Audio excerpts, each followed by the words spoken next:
CR101radio.com, podcasts, and more.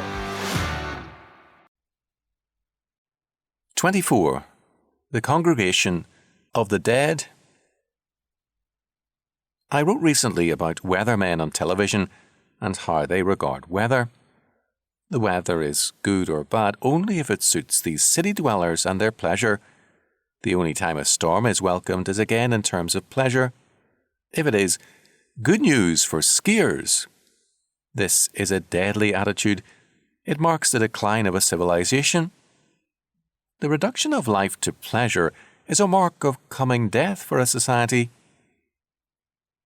In ancient Rome, the presbyter Salvian wrote of the barbarian invasion and the total destruction of Treves. The people were too busy watching the games in the arena to defend the city, and after its destruction petitioned the emperor to rebuild the arena to restore, quote-unquote, morale and pleasure.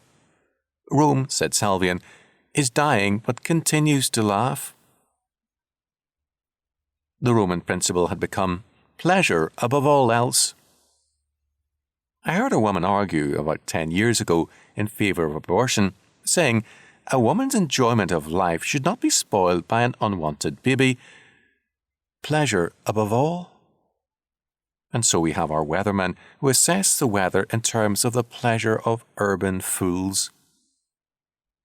Solomon says it well, quote, "The man that wandereth out of the way of understanding shall remain or find rest or end up in the congregation of the dead." Proverbs 21:16. The congregation of the dead is all around us. They refuse to look at life except in terms of their pleasure. The weather must suit their pleasure, not the needs of farmers. Then, too, politics must be governed by their wishes, not reality.